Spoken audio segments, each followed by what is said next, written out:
To the previous wins? Well, I think obviously, I think they all have great qualities, to be honest, and maybe the team, how the team plays is different, but that's not the more important for us. The more important for us to create chances and to score goals and try to win the games. Well, let's have a look, shall we, as to how he became a Premier League record breaker. It was a move that came off the training ground, Michael. I think so, Manish, yeah. Just keep your eye on Mo Salah at the back post at the minute. There's the goal scorer eventually, Sadio Mane. But Mo Salah runs from the back post and he runs around the crowd of players. That's the best view. And then his marker actually gets blocked. Struggling to get round the wall. But, like, his reactions was fantastic there. It's incredible, isn't it? Scoring in 9 consecutive league games against the same opposition. Why is that?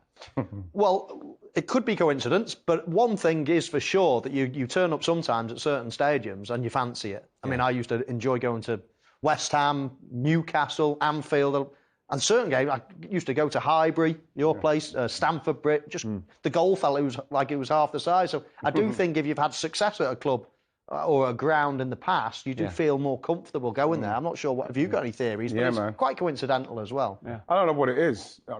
To be honest, once I got Dennis Burke out, I fancied myself at any ground. But it was always Everton for me. Everton, Southampton. I kind of nicked a couple against Villa. Yeah. Sometimes you just go and just feel good when you go there. And because you know that when you go there, you normally score, you actually go there thinking, I normally score against these. I'll see how I go. Just happens like that.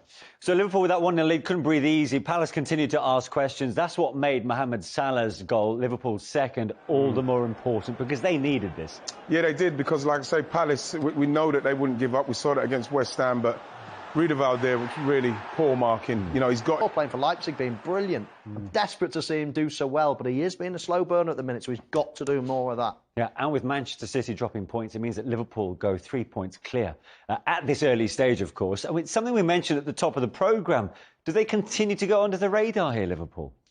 Well, now they're sat at the top of the table, maybe only for a few hours, then they won't be under the radar. When you ask Pep Guardiola and Ole Gunnar Solskjaer, managers like that, then they won't be under the radar. I just think for the fans, for us talking on this show and things like that, we're always talking about the new signing, the excitement of other people, and Liverpool haven't done that. They've kept their squad and they've got everyone fit again, which is important. I think what they've done is, like what we saw today, Palace was a tough game. You heard Sadio Mane say that. And they didn't do anything special. They were just very solid in what they'd done. And they were very clinical. Because, again, what he said was they didn't create too many chances, but the chances they got, the mistakes that Palace made, they were very much punished for them.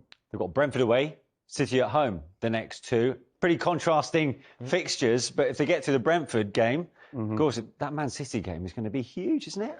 I mean, it's going to be huge anyway, but if they're sat at the top of the table... So no matter what time of the season, that that's clash, a big game.